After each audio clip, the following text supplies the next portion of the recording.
Forces Subcommittee meets today to receive testimony on the posture of the United States Strategic Command and the United States Space Command. I want to begin by thanking our witnesses, General Cotton from STRATCOM and General Whiting from SPACECOM. General Cotton, this is likely one of the last times you'll be speaking before our committee.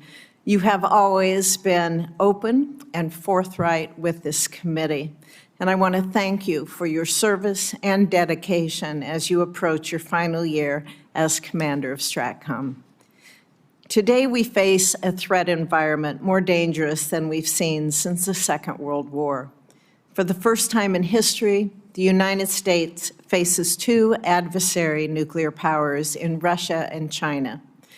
Russia has nearly completed modernizing its nuclear triad and continues to expand and improve their tactical nuclear forces. China, meanwhile, which used to be considered a lesser included case, is expanding its own arsenal at a breathtaking pace.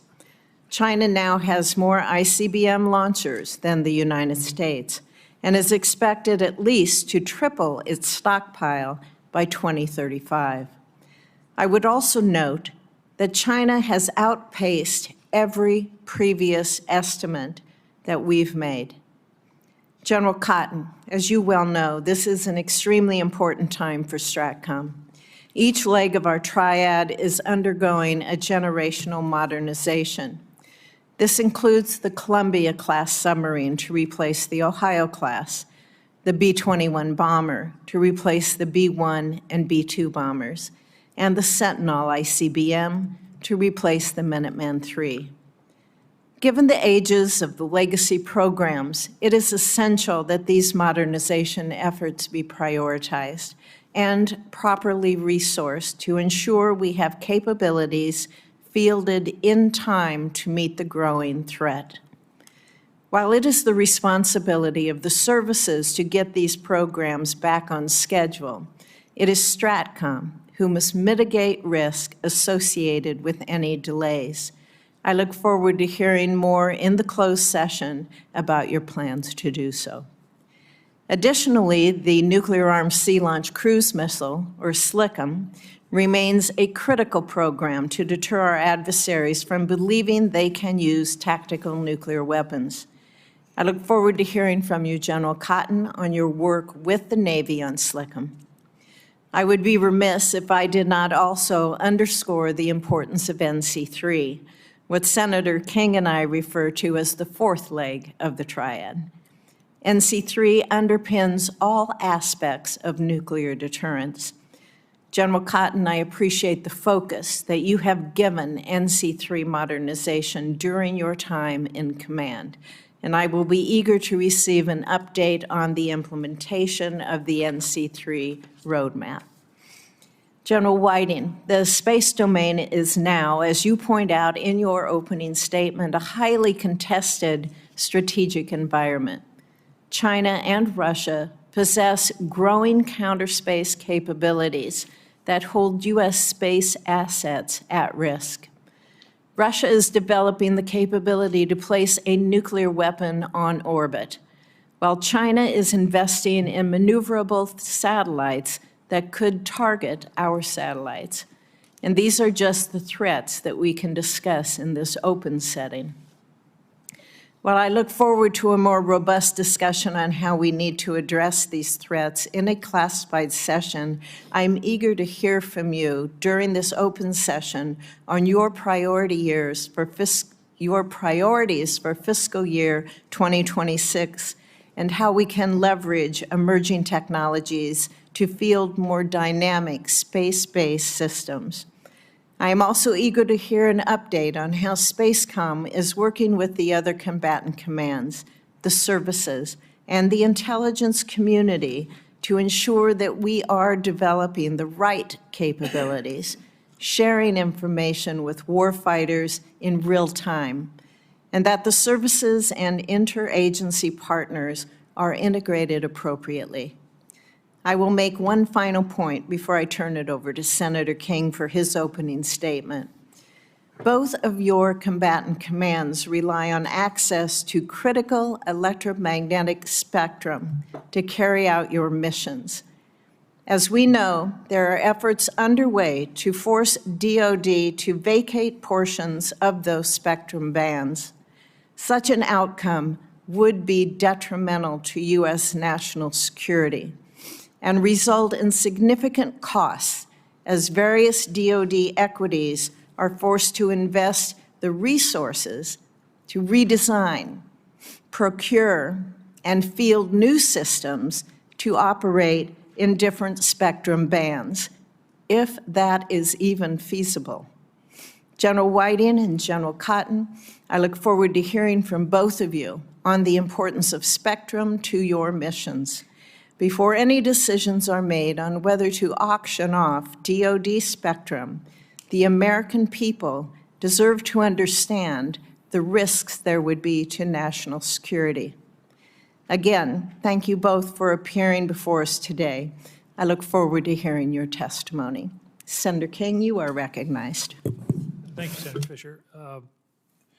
I want to first thank both of you for your service and for the incredible work that you've done, both in managing the assets that are in your purview, but also in thinking about how to move forward. This is a posture hearing. It's really a status report. It's a combination of a status report, where are we now, but where do we need to be? And what do we need in the way of resources in order to get there? General Cotton, deterrence is the keystone of our entire defense strategy. We often forget that. We get lost in counting tanks or airplanes or Navy ships, but the whole idea of all of these resources is that they never be used, that they be such a terrifying prospect for a potential adversary that they will never be used. And in fact, that deterrence has worked in the nuclear area for 75, 80 years. So that's really what we need to talk about today. And modernizing the triad, which we're in the middle of right now, is an expensive proposition. But to shortchange that process, in my view, would be disastrously short-sighted. So I hope to hear where we are on modernization with the various, with the parts of the triad, but also where we need to be, what necessary authorities there are that we need to be talking about, and also necessary funding. I refer to nuclear modernization as the pig in the budgetary python. It is unfortunately, just by history, we're having to do all three legs at once. And that is a very expensive proposition, but it's something that we have to do in order to maintain the deterrent strategy that's protected this country for so long. In terms of the space assets, of course, it's no news to anybody that space was an uncontested domain 20 years ago. 10 years ago, it began to be contested, and today it's highly contested. So, General, we've really got to be understanding the status, where we are, particularly when we're talking about a potential conflict with China, which would involve the vast expanse of the Pacific Ocean and naval power, and how that would be subject to space assets, and how we can protect ourselves in a time of potential conflict. Of course, we all hope that conflict can be avoided. That brings me back to deterrence. So I think the important message that I have is that decisions we make here today and over the next 6 months will have profound impacts in the future. And that's what's so important about what we're talking about today. I can think of no two more important people right now in thinking about how to posture this country in order to maintain deterrence and the security of the American people. So I thank you for being here. Look forward to your questions. And now I think it's time to turn it over to the chair. Okay. Thank you, Senator King. We are joined today by Chairman Wicker and Ranking Member Reed, and I would ask each of them to give an opening statement if they so desire at this time. Chairman Wicker. Thank you, Madam Chair, and I want to thank the chair and Senator King for working together as a team for years on this topic. And I think it should be clear to people listening that there's no space between them. They are approaching this in a bipartisan manner. They understand how important it is. And yes, Senator King is correct. We're talking about preventing, we're talking about being strong enough to prevent a nuclear war. and nothing could be more important. And yes, it is going to be expensive, but there's no question about it. We're going to have to spend the money as wisely and efficiently as we can to get the job done. I want to thank Senator Cotton for his service and wish him well as he prepares to transition into private life. And thank you, General Whiting, for being here. I'm gonna put my statement in the record and just say that today I hope to understand how you're managing the risk of critical military capabilities that are both too old and too few to truly meet the threats of today, much less those of tomorrow. Secondly, how to understand better the roles of your commands evolving as the new administration develops updated strategies and guidance. And then hear your thoughts on areas where you believe this committee can help improve the effectiveness of our strategic deterrent and space posture. With that, I will ask unanimous consent to include my statement in the record. Without and yield back. objection. Thank you, gentlemen. Thank you, Madam Chair. Thank you, Mr. Chairman. Ranking Member Reed. Thank you very much, Madam Chairman. Welcome, gentlemen. We look forward to your testimony. I want to commend General Cotton for his 39 years of service to the country and to the Air Force, and I wish you and your wife, Marcia, the very best in your retirement. General Whiting, thank you for joining us this morning also. General Cotton, there are reports that indicate that the administration is considering removing the dual-hatted role the commander of U.S. European Command currently holds as the NATO Supreme Allied Commander Europe, or SACEUR. The secure position was created in part to ensure that our nuclear weapons, and hence our nuclear umbrella provided to our NATO allies under Article 5, was always kept under the control of the United States. Indeed, the release codes for our nuclear weapons, which are carried by NATO planes, come from the President through SACEUR to unlock the weapons. If the U.S. walks away from this position, we are lessening the protection of our extended nuclear deterrent to our allies, and I believe we're harming U.S. national security and global security. For over 6 decades, the U.S. nuclear umbrella has provided an ironclad guarantee to deter the Soviet Union and now Russia, and it has been successful. I'm also concerned about the signal it may send to our Asian allies, especially South Korea, who also relies on the credibility of our nuclear umbrella. These are difficult issues, and I hope in the course of the questioning we can get more details from you about that. And again, thank you, Madam Chairman. Thank you, Senator Reed. And now I'd like to have our opening statements from the panel. General Cotton, would you go first, please? Good morning, Chairwoman Fisher, Ranking Member King, Chairman Wicker, and Ranking Member Reed, and distinguished members of this committee.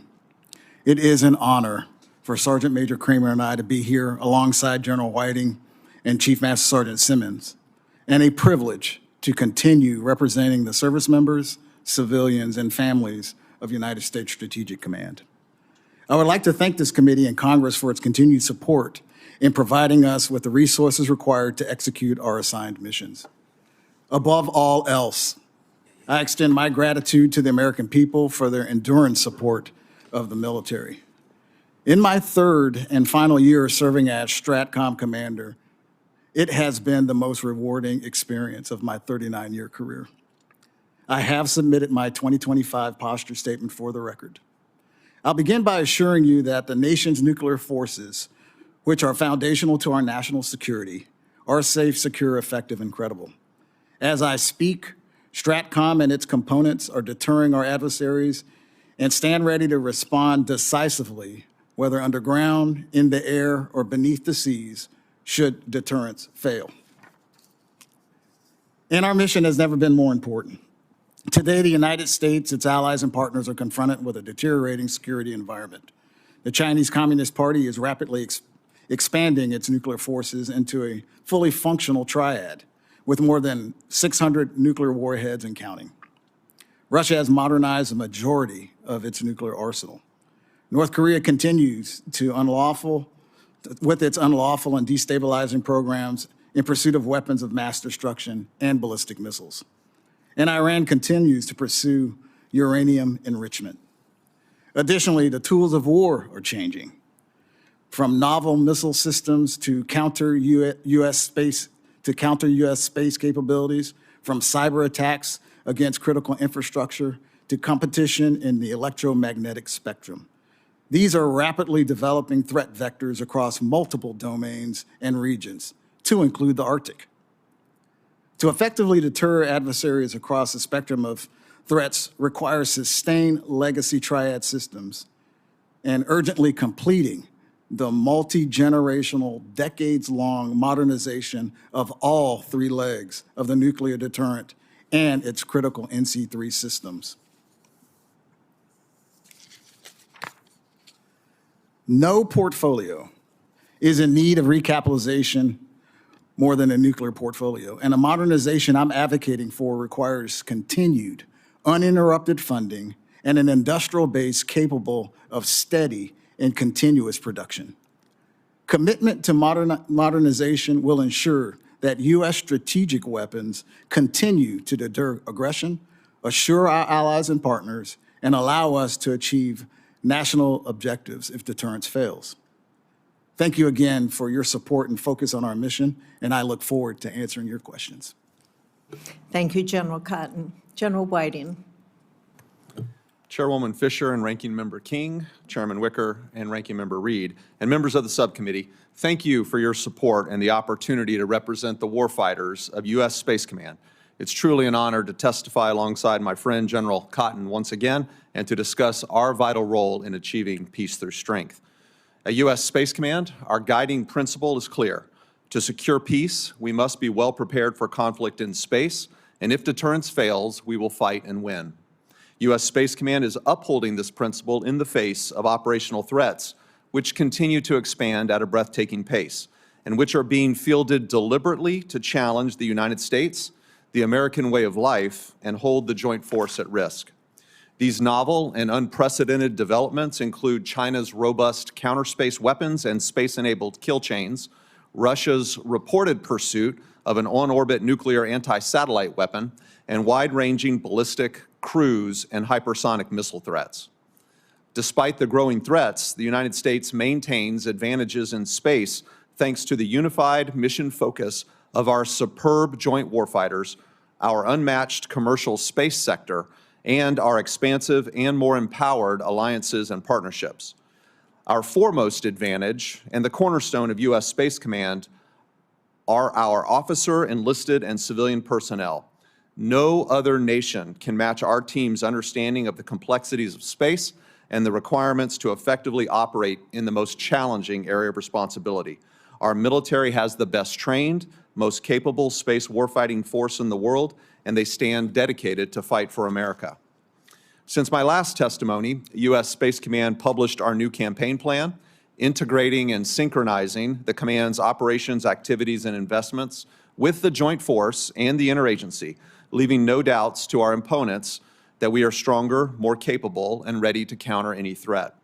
Over the past year, U.S. Space Command's Commercial Integration Cell grew to 17 commercial mission partners, enhancing our threat information sharing at classified levels and improving our crisis action planning. We also expanded multinational force Operation Olympic Defender to 7 nations, with the addition of Germany, France, and New Zealand. This growth further strengthens partnerships and enables our allies to share the burden of collective space security. That said, these advantages and our ability to deter potential adversaries cannot be taken for granted. Deterrence in space is consistent with other domains.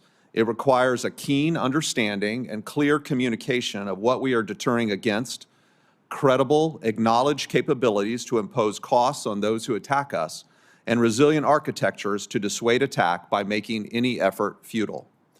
Accordingly, U.S. Space Command is fully integrated into and contributing to the Department of Defense's implementation of the President's executive order to establish a Golden Dome for American Missile Defense Shield. U.S. Space Command appreciates Congress's significant support of numerous critical space superiority programs in the recent FY25 appropriations law.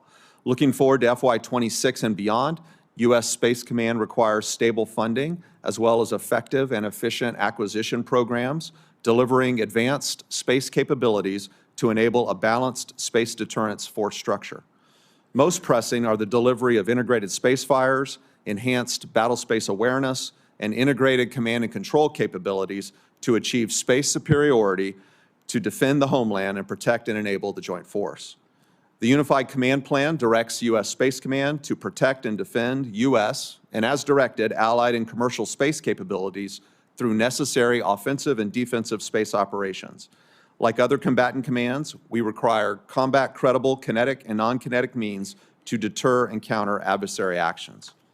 By investing in space superiority capabilities, we send a clear message. The United States has the advantage, and we remain committed that space will be safe, secure, and stable. We are ready to repel all challengers, and any attempt to turn space into a battlefield will fail. Although many challenges lie ahead, the future of space holds tremendous promise for America if we actively and thoughtfully protect it. I am grateful for Congress's support to U.S. Space Command and continued investment to advance America's strength in space. Your continued backing not only ensures that U.S. Space Command protects our interests in space today, but also protects that future which is coming. Madam Chairwoman, I have submitted my posture statement for the record, and I look forward to your and the subcommittee's questions.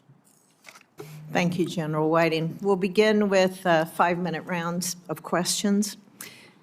I strongly believe that the Bipartisan Strategic Posture Commission's 2023 report should be required reading for everybody in the Department of Defense. It clearly articulates the threats that we face, and it concludes, rightfully concludes, that we are woefully underprepared. Based on the recommendations of that report, last year's NDAA directed the department to develop a deterrent strategy that would pace this projected threat. This strategy must also include an assessment of the amount and type of nuclear weapons and delivery systems necessary to implement that strategy. General Cotton, can you tell me how the development of this strategy is coming along? Thank you, Madam Chairwoman. If you recall, when I first took over as a commander of U.S. Strategic Command, one of the first things we did was we instituted a nuclear recapitalization and transition cross-functional team to do exactly that. Because one of the things we wanted to assure ourselves was, did we have the capacity and capability and posture correct? That was in alignment with the study and the commission's report, and it pretty much mirrored everything that was said in the commission. Since that time, what we have done is looked at the options that are available on all 3 legs of the triad. We're currently sufficient, but in order to maintain sufficiency as we continue to have legacy systems online before the new systems come on board, there are some options within all 3 legs of the triad to increase capacity and capability. General Cotton, you recently said that the Air Force should procure at least 145 B-21 bombers. From your position as STRATCOM commander, can you share with us why you assess that that should be the new procurement floor? Yes, Senator. When we first looked at the numbers of what would be required for the next generation of bombers to replace the B-1 and the B-2, that was a different geopolitical environment. We actually started a study in 2020 to ensure that our numbers were correct in regards to what we wanted to see the B-21 fleet look like. At that point, the conversation from the department would be a minimum of 100 B-21s should be procured as we looked to see what the environment brought to bear. The other number that we would always talk about would be the 145 number, which would bring the total of the bomber force for the United States and allies, because the bomber force represents all the bombers for the Western world, would be about 220. And that would include the B-1s, or excuse me, the B-21s, as well as the modified B-52J models that would come out. Thank you. General, as you know, this committee on a bipartisan basis strongly supports SPACECOM, the nuclear armed sea launch cruise missile.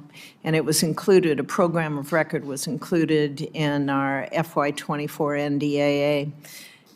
In your view, as STRATCOM commander, will SPACECOM address a capability gap? It will, ma'am, and what it does for us is twofold. It gives the president a broader range of options, and I think that is my role and my job as a combatant command is to present a broad range of capability and options for the president. It also provides not only as it's a regional tool that can be used as well. So we can actually benefit from our geographic combatant commanders, which they support the idea of SPACECOM as well, because from a regional perspective, it can hold adversaries at risk. And yes or no, do you see opportunities to speed up that program? I would hope so, Madam Chairwoman, and the reason is I know that there's a program of record that has been established in the Department of the Navy. I would love to see some acceleration from that team to see what we can do to get the assets a little quicker and move it Thank to the you. left. General Whiting, I want to get one question in for you at this point as well. Every service relies on your assets that are based in space. I don't think that gets enough attention. Are you coordinating with the other combatant commands and also with services, with the intelligence community to make sure that these assets under your command are going to be integrated appropriately? Madam Chairwoman, absolutely. In fact, I have a liaison element that I have assigned to each of the other combatant commands. So there's a liaison element from U.S. Space Command that sits inside of USSTRATCOM, as well as all the other combatant commands to persistently do that type of coordination to make sure that our operational plans are advancing together, that our real-time operations are considering each other's capabilities. We do that with our intelligence community as well, primarily through the National Reconnaissance Office. Again, we have an exchange of liaison officers and operational centers that work together. And then with the services as a joint headquarters, I have not only components from each of the services assigned to me, but I have personnel from all of those services which keep us tightly linked with their future plans as well. Thank you. Senator King.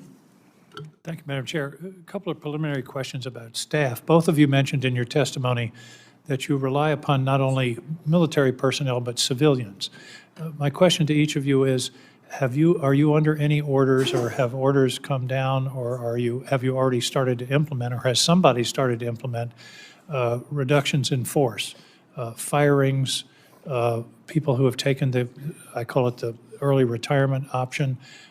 General Cotton, what's the status of your civilian workforce?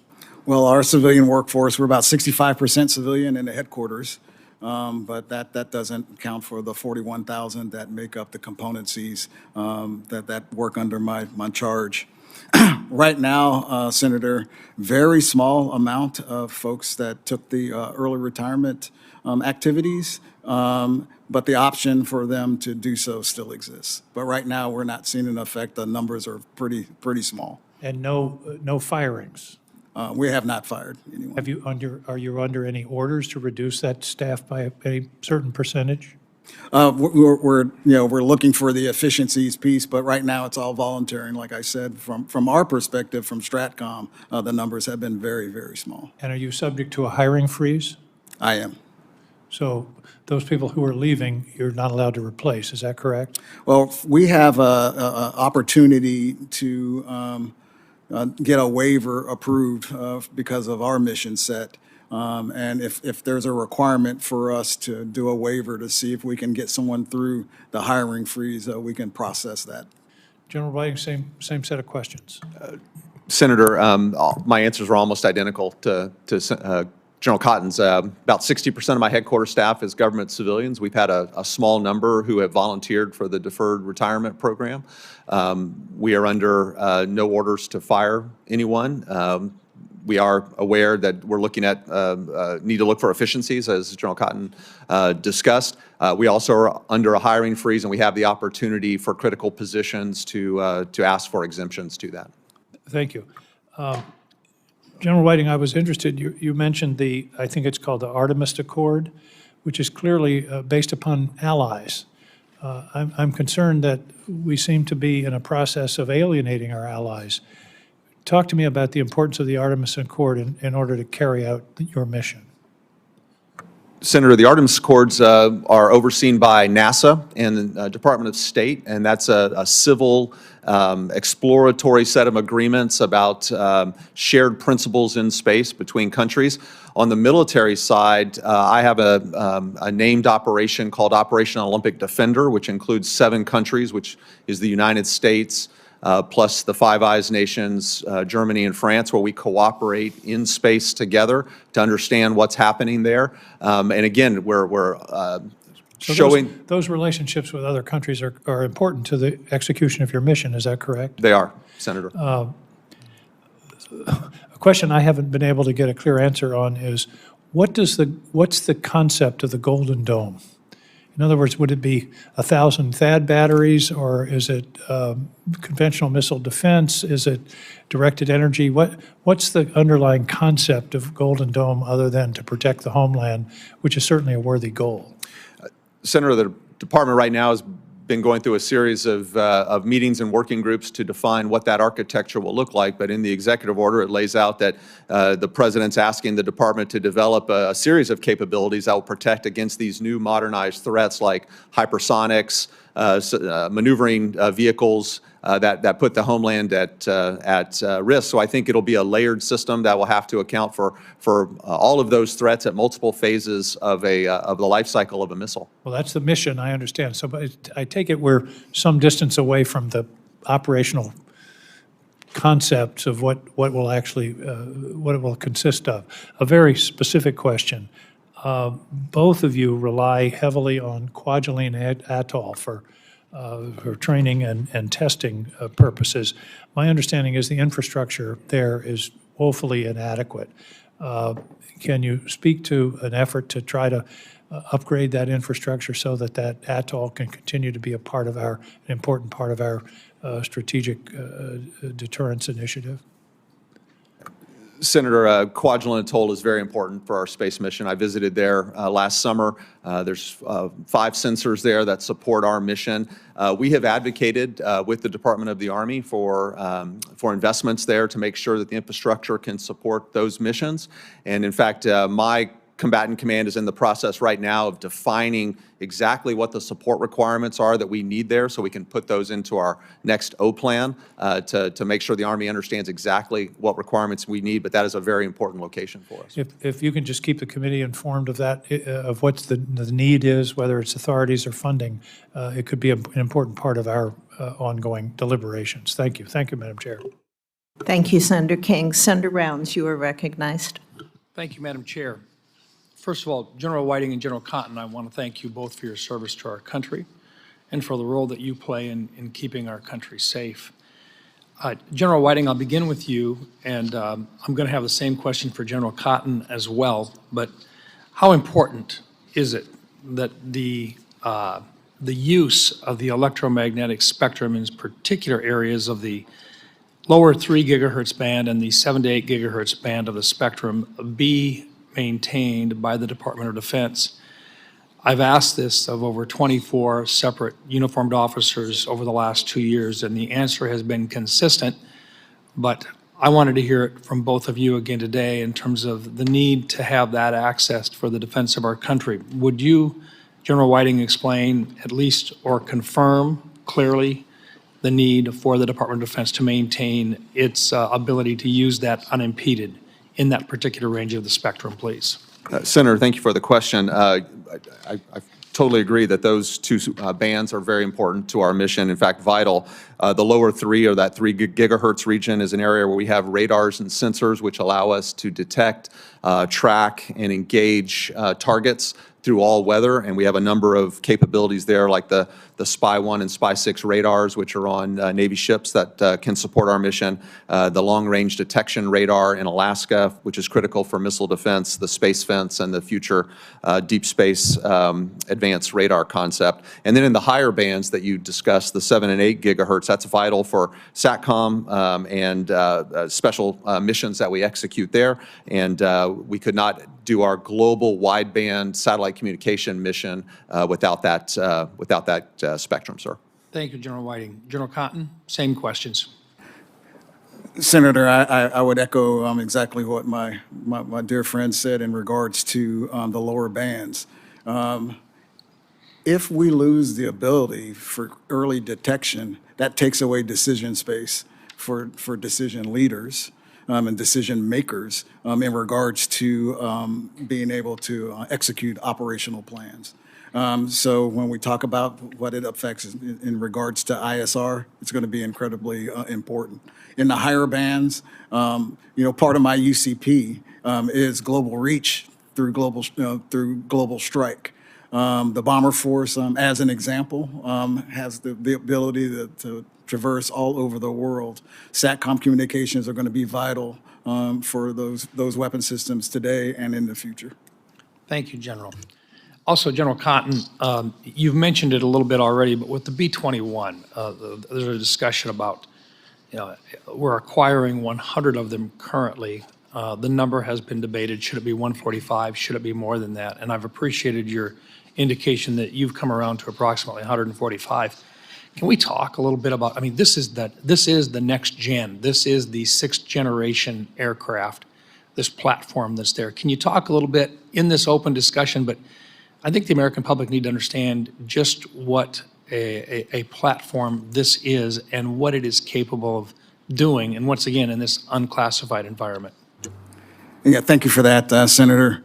When we talk about stealth, there's actually only 2 platforms on the face of the earth that has all stealth capability, and that is the current B-2 Spirit and its next generation replacement, the B-21. There is no other all-aspect stealth aircraft on the face of the planet. The B-2 is the only one, and the B-21 just will dwarf its capabilities with the advanced technologies that it has. It will be the predominant bomber for the United States Air Force moving forward as we move to a 2-bomber fleet, which will only be the B-21 and the B-52 and the modified version of that, the B-52J. So it's incredibly important. It's incredibly lethal with a stand-in and stand-out capability. So that's why I'm a big proponent on constant production that's far exceeds 100 to the 145 number to get us about 220 with those 2 platforms. I noted that you've had a view that indicated the need to accelerate the B-21 production. Can you explain just a little bit about why we need to accelerate that production? Sir, as we start to see the legacy systems start to divest that the fleet has with the Air Force fleet, the B-1s and the B-2s in particular, I want to make sure that we don't see a large bathtub and the ability of operational platforms that are available to be used. We've worn our current weapons platforms out. We do. Thank you. Thank you, Madam Chair. Thank you, Senator Rounds. Senator Reed, you are recognized. Thank you, Madam Chairman. General Cotton, as I indicated in my opening remarks, there is an issue regarding the separation of the dual hatting of the U.S. European Commander and SACEUR. What's your military opinion of the effects this could have, possibly weakening the extended deterrence of your force, affecting your force structure in other ways, and also the potential to accelerate nuclear proliferation? I would note that the front page of the Wall Street Journal has an article titled, "Worry Your Eyes Own Nuclear Force." Could you comment, please? Thank you, Ranking Member Reed. I think, the relationship that I have as far as my operational plans with General Cavoli, both as the UCOM commander and as SACEUR, to your point in your opening, is incredibly important in the execution of operational plans for me, even in STRATCOM. As you know, I have a relationship with the United Kingdom. I have a relationship with SACEUR in the relationship of what the DCA aircraft bring to bear to be able to hold the adversary at risk. and that is done through the lens of currently General Cavoli with his sack your hat. That would change a little bit if that commander was not a U.S. commander in the relationship that I would have.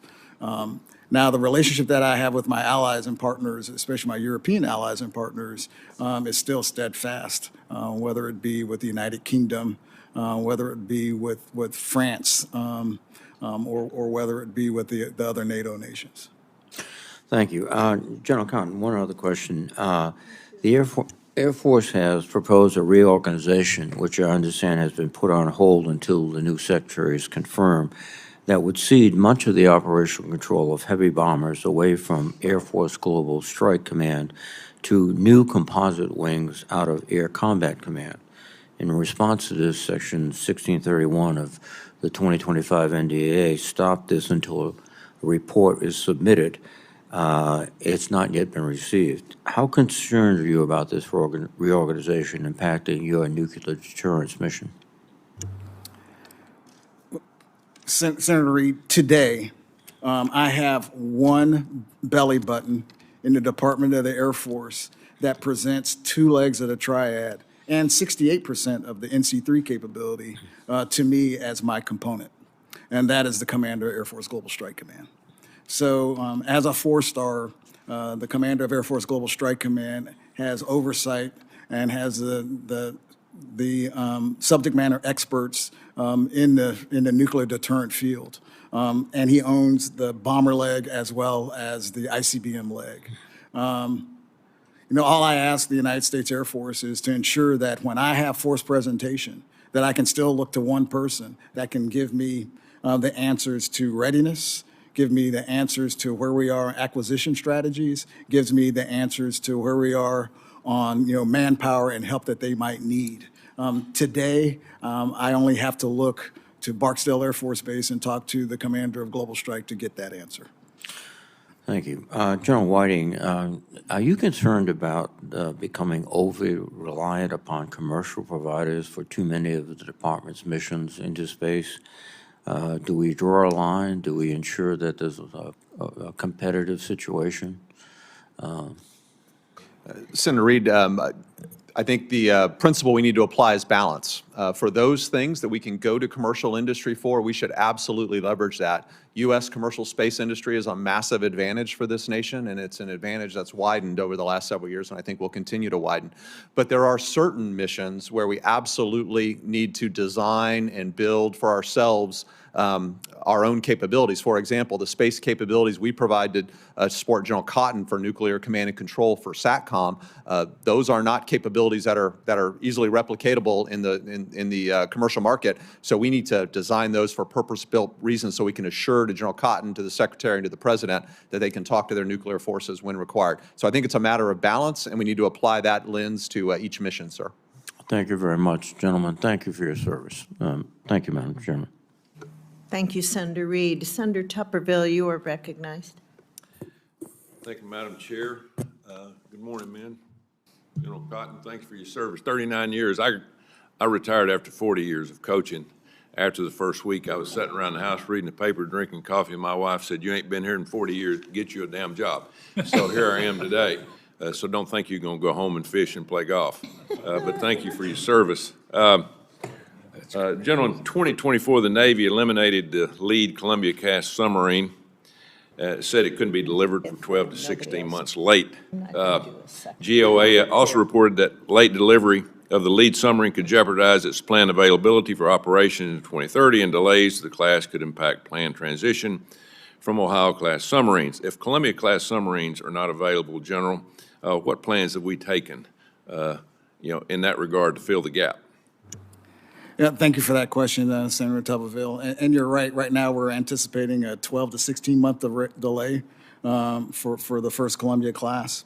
What's going to be incredibly important, and I say this constantly, is how do we continue to fortify our legacy systems until we do that? So what the Navy is doing is a project called PIRA, and that's the pre-inactivation restricted availabilities. That's what that acronym stands for, in which they will look at up to 5 boats and figure out which of the 5 boats they might be able to modernize or do some extended life work to make it so we don't lose anything from our legacy systems to counter the delay and create a bathtub in our capabilities on the submarine force. What's the cost? That cost has got to be astronomical, though, right? If we're running late and we have to fill in a gap with that?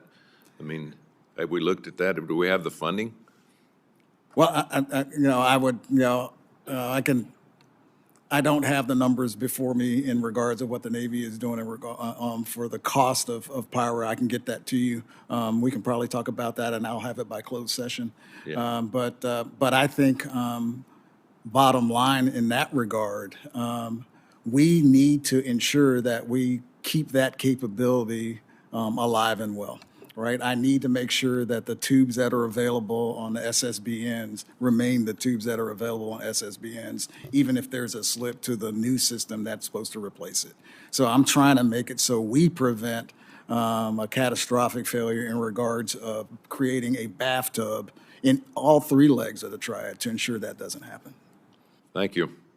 And again, thank you for your service.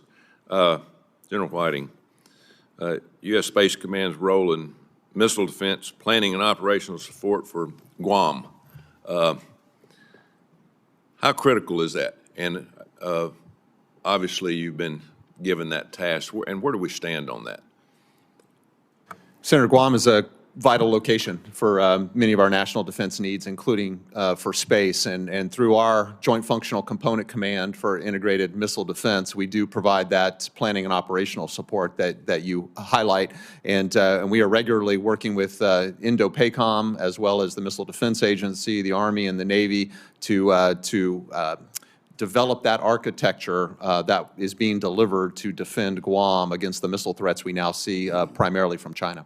Yeah, thank you. We're doing a lot of work in Guam. Obviously, the Aegis system being put on the island. It's first line of defense. Let me ask you, too, about the Golden Dome. The President gave us, obviously, that referendum that he wants to protect our country with some kind of Golden Dome. Do you have a certain group that works with that within Space Command, or is the entire Space Command working on this together? How does that work? Sir, it's a whole of command effort supporting a whole of Department of Defense effort. And so certainly within my command, that subordinate command, the Joint Functional Component Command for Integrated Missile Defense, has a leading role, as well as my J8 Resourcing and Requirements Division. In fact, that J8 division, we have partnered with Northcom and General Guillot there to co-write requirements document for the Golden Dome for America, and we will be delivering that over the next few months to the Department of Defense. Thank you. Just recently, President Trump put me on the Board of Visitors for Air Force Academy. I look forward to coming out and visiting with y'all and possibly seeing some of your work. So thank both of you for your service. Thank you, General. Thank you, Madam Chair. Thank you, Senator Tupperville. Senator Cotton, you are recognized. General Whiting, I want to return to Senator Reed's line of questioning about commercial space launch and any kind of risk it might pose us. You called the commercial space industry a, quote, massive advantage. I assume you're saying it's a massive advantage against our chief adversaries in this domain, China and Russia? That's correct, Senator. Can you give us a sense of scale of how big the advantage? Well, first off, commercial space launch. To be precise here, we're talking about ULA, the United Launch Alliance, and SpaceX, correct? That has been the providers, and now Blue Origin has recently demonstrated New Glenn. Yes, sir. So can you give us a sense of scale of just how massive an advantage we have over, say, China because of ULA and SpaceX? Yes, Senator. And while I don't have the numbers, I can qualitatively describe those. If you go back probably 5 to 10 years, the number of launches we were executing compared to those in China or Russia looked very similar. But over time, the U.S. has massively increased the number of launches, and that equates to what we call mass to orbit. So that means we're able to put more satellites on orbit, whether for commercial or government purposes, and those are getting cheaper and cheaper per pound, which also gives us more opportunities to leverage space for various missions. So you said 5 to 10 years ago, we had roughly equal space launch capacity as China and Russia, but now we've substantially exceeded them, right? Correct. Yes, Senator. And what's been the driver over the last 5 to 10 years of that substantial increase? Is it ULA or is it SpaceX? Predominantly SpaceX, yes, sir. So if it wasn't for SpaceX, we might be in a position where we still are at near equivalence to China and Russia in space launch. They certainly have been innovative and rapidly changed that market, yes, sir. Thank you. General Cotton, you've testified in the past, as have your predecessors, that China has undertaken a breathtaking buildup of its nuclear arsenal. It used to have what is called minimal deterrence, a nuclear arsenal just sufficient for a second strike. Obviously now it's moving on to first strike capabilities, whatever its rhetoric is. I think the department estimates that it's doubled its nuclear arsenal since Xi Jinping took power. It projects it to double again by the end of this decade and maybe even double again by the middle of the next decade. Could you explain the kind of advantage this might provide China, not just in the nuclear balance of power, but also in a conventional conflict, say, if China decided to go for the jugular in Taiwan? Thank you, Senator Cotton. Nice seeing you. I think, when we put in perspective where we were just, left of probably 2018, and we saw it as a nascent threat and the breakout that my predecessor announced, you're right. What it does in changing the calculus in our strategy is now we must be prepared for 2 nuclear peers instead of 1. I would garner to say, Senator, included in that is 2 nuclear peers that have a transactional relationship that has blossomed over the last couple of years as well. So as we look at the capabilities that we're seeing on all 3 legs, you're absolutely right. Having an H-6N with long-range strike capability is not a regional hegemon weapon system. Having land-based ICBMs is not a regional hegemon weapon system. Building out their submarine forces and having hypersonic weapons that are dual-use capable and fobbed is not necessarily seen as a regional hegemon weapon system. So it makes us look at things a little differently, and our strategy has changed to compensate for that. Thank you. I'll close on a couple points. I've made them before. You've agreed with them before. I'd love to hear your agreement one more time.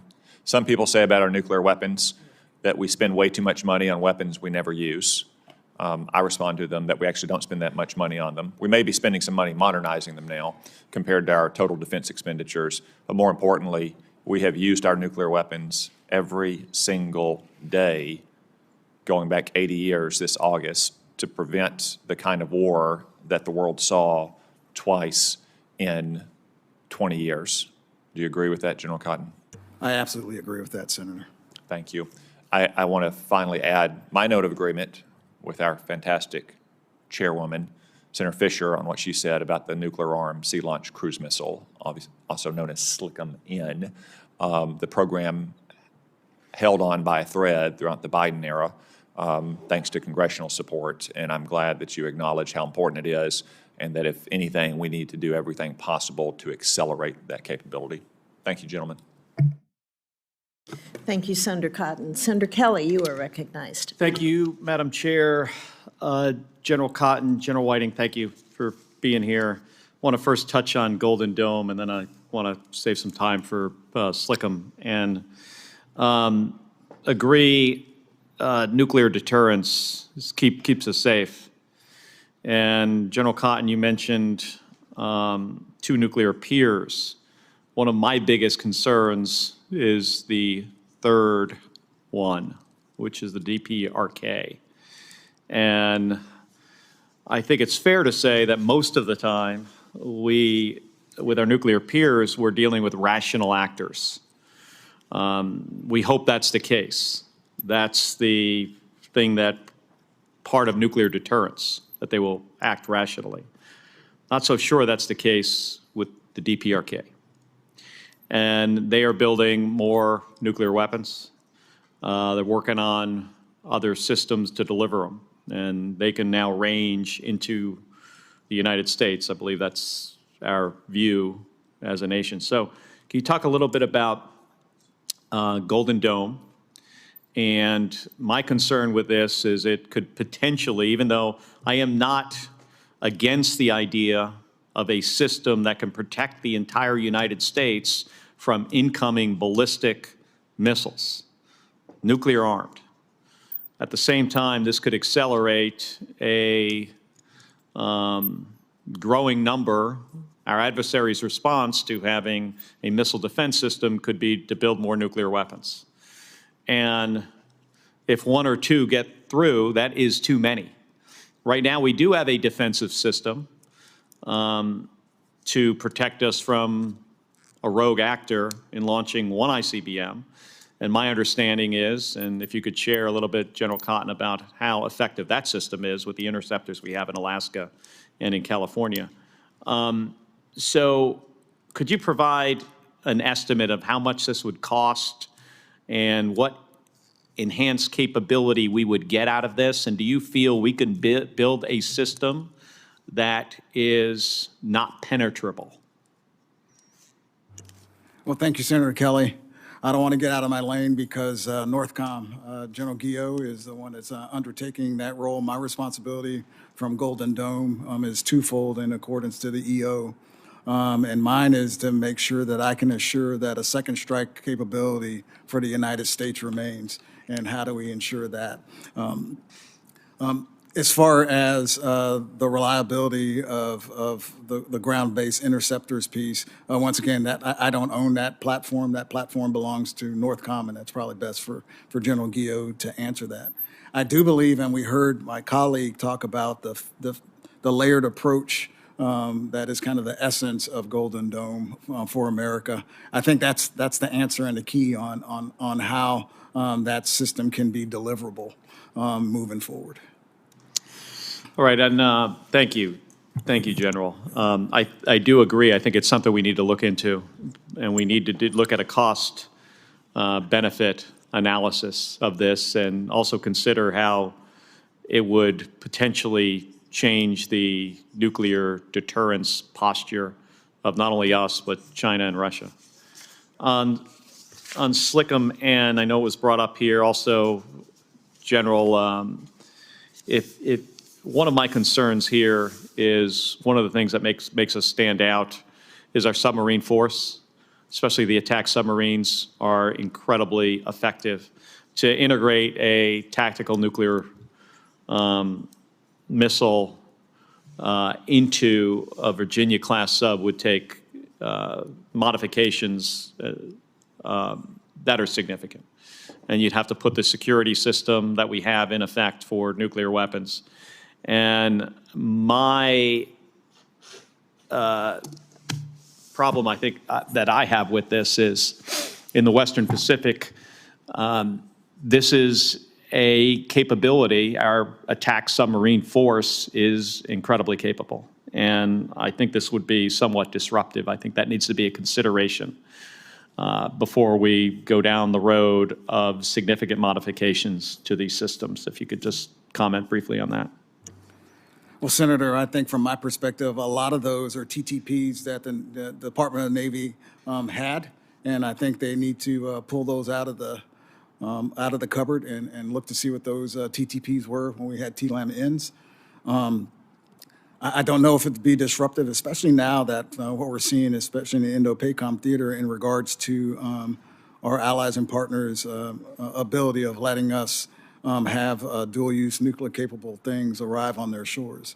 The fact that I can now have B-52s fly into Japan, where I didn't before, and on the Korean Peninsula. I think there's work to be done, but I think it can be accomplished. All right. Thank you. Thank you, Madam Chair. Thank you, Senator Kelly. Senator Banks, you are recognized.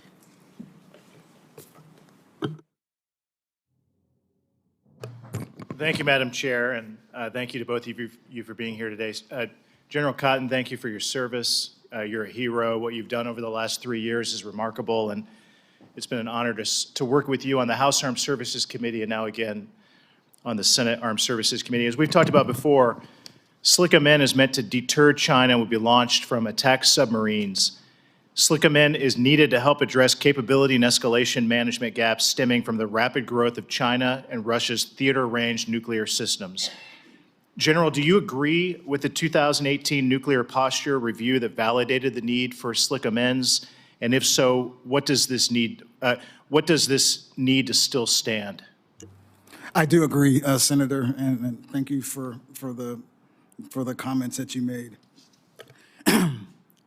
What was said in 2018 still holds true today. I think even more so. It's what I had, when I talk about being able to give a geographic combatant commander the ability to also hold an adversary in their region at risk, you can now see that what you're seeing in this weapon system is more than just a strategic weapon. It is now can be a regional weapon and regional deterrence as well for my fellow combatant commanders that hold the regions of responsibility. And what do we need to do to remain committed to it? The program of record has been established. We just need to make sure we continue to pump the well to ensure that they move out. And as the chairwoman said, if we can get things to the left, I would gladly accept being able to get the articles quicker than later. Got it. Fiscal year 2024 NDAA directed the Navy and the NNSA to develop and deploy an operational slick amend no later than 2034. Do you believe that we should still have slick amend no later than 2034? I would love to move that to the left, Senator. Got it. General Whiting, the President's executive order to establish the Golden Dome for America stresses the need for both weapons to shoot down enemy missiles and the satellites to track them. The EO called for the, quote, acceleration of the deployment of the hypersonic and ballistic tracking sensor layer. If we're going to have an effective Golden Dome for the U.S. homeland, how important is it that we expand our fleet of ballistic and hypersonic missile tracking satellites and space-based sensors? Thank you for the question, Senator. For the modern threats that we need to track, we will only be able to do that from space, and we need to be able to maintain custody of those threats, not only when they're in the boost phase, when the rockets are burning very hot and we can track them with our infrared satellites, but then also when they're coasting so that we can, again, maintain custody to engage at the various layers. So it's absolutely vital, Senator. And do you agree with President Trump that we need to rapidly accelerate HBTSS so that we can have the sensors in space that we need to target incoming threats? I do, Senator. Those threats are real today, those more advanced threats, and our current systems are optimized against traditional ballistic missiles, not against the variants that we're seeing fielded today. And General Cotton, China leads the world in hypersonics and has hundreds of long-range hypersonic missiles. As you know, China shocked the world 4 years ago when its hypersonic vehicle orbited the entire Earth before landing. The U.S. has still not fielded a functional hypersonic weapon. Naval Surface Warfare Center Crane is a proven leader in hypersonics, as you and I have talked about many times before. How important is increased investment in hypersonics if we're going to regain our military edge over China? Senator, it's very important, in the work that I've seen done by Crane has been extraordinary for the Department of the Navy. I think investments, but actually production and getting them to the warfighter so they can be implemented and put in our arsenal. Got it. And finally, while we're replacing most of our nuclear arsenal in the next decade or two, we're keeping the B-52 bombers around well into mid-century. How critical is the B-52 program if we're going to keep those planes in the skies for decades to come? Incredible, important for us, sir. As I mentioned, Senator, we're going to move to a two-platform bomber force, for the United States of America. It will be the B-21 and the B-52J. It is incredibly important that we get those 75 birds into and modify them with their replacement of their engines, their radars, and their I got 10 seconds. Can you talk about the advantages of the new B-52 engines over the old engines? Yes, the Rolls-Royce engines that are right there and they're being worked in Indiana are going to be gives us about an incredible increase in range, in speed, and durability. Thank you. My time has expired. Thank you, Senator Banks. Senator King and I would like a second round before we head to classified. And I'd like to follow up on some of Senator Banks's comments about Golden Dome and space-based sensors. General Whiting, what would be the impacts to the mission effectiveness of SPACECOM were the government to auction off spectrum currently utilized by the department? Could Golden Dome even take place? Ma'am, we could not execute Golden Dome without full access to those two spectrums that we discussed earlier, the lower 3, and then the 7 and 8 gigahertz. We use that lower 3 band, again, through so many of our radars to be able to track from the ground. And then the 7 and 8 gigahertz band is so important for our communications and other special missions. Can only see those requirements getting bigger for those spectrums as Golden Dome delivers. And if it was auctioned off, and if it was vacated by the department, what's the time frame? Not to mention the cost. What is the time frame in research development for those new sensors to be even located in another spectrum that wouldn't have the capability that the current spectrum has to even accomplish that? Madam 10 Chair- years, 20 years? Madam Chairwoman, I don't have a timeline because I think our focus has been not on vacating that, but figuring out if there's a way to share that spectrum through dynamic spectrum sharing. And I understand there's technologies there that may make that available. The department has done some studies on that and laid out a series of conditions that would need to be met if dynamic spectrum sharing can occur. And I endorse that those conditions must be met if we're going to figure out a way to share that spectrum with commercial industry. Can dynamic sharing take place now? Ma'am, I am told the technology is close to being ready. I don't know if it is actually ready today, but we would want to verify that We would need to certainly. test. Yes, ma'am, Correct. absolutely. And General Cotton, same question to you. If the government were to auction off spectrum currently utilized by the department, how would STRATCOM's mission effectiveness be impacted? It would be impacted, Madam Chair, because of what would happen is to the point that was made by General Whiting.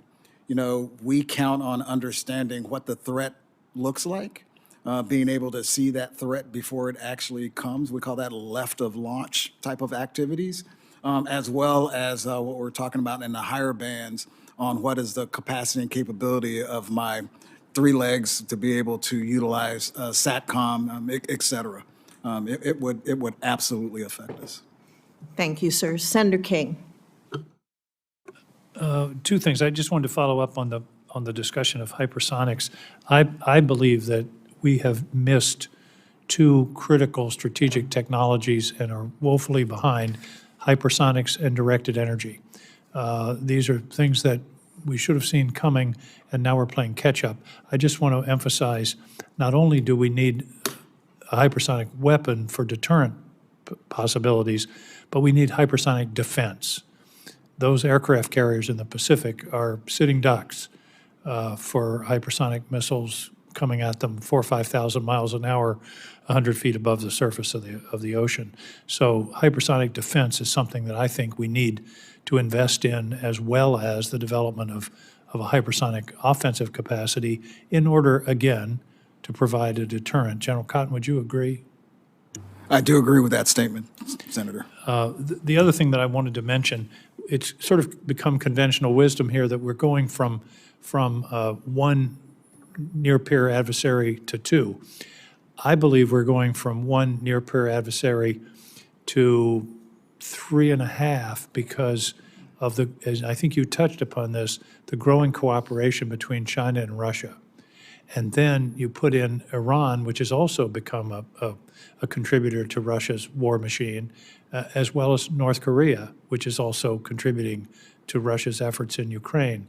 So I think we need to think strategically, not 2 near-peer adversaries, but the potential of 2 new near-peer adversaries who are working together, and that creates its own strategic challenges. General Cotton, what are your thoughts on that? Senator, you're absolutely right, and that's what we're actually doing at STRATCOM today. When we look at, and you're right, I call them third-party influencers. And what I mean by that, and you know, to your point, I would add one that I think is a little different nuance. That is the new relationship that we're seeing that's happening between Russia and the DPRK. So we're talking about DPRK, we're talking about Iran, we're talking about China, as well as the Russian Federation. And I think we have to assume that in a time of serious conflict, it wouldn't be just with one or the other. It could well and probably would involve all four of those powers that you've mentioned. That's why I call them the third-party influencers, because what they could do is they could be a distraction for the main effort that could be, that could be launched by any one of those that we had mentioned. General Whiting, your thoughts on that new strategic reality? Senator, we watch those same four countries that General Cotton just mentioned and their bilateral relationships with each other, and we see increasingly that space is becoming an area where countries with more sophisticated space knowledge like Russia or China appear to be willing to trade off that space knowledge for something that they want in return, whether that's armaments or some other political agreement. So we're very concerned with that and watching how they're cooperating on space. I just think that this new relationship needs to be part of our strategic thinking going forward to inform things like the nuclear posture review and also the fundamental defense strategy. Thank you very much, gentlemen. Thank you again for your service, and I appreciate having been able to work with you. You're still at it. He's the guy that's leaving. We're going to miss you, General. Thank you. We have him for a while yet. With that, we will adjourn the open session of this hearing and reconvene down in classified in order to have our classified briefing from you gentlemen. Thank you very much. This section of the hearing is closed.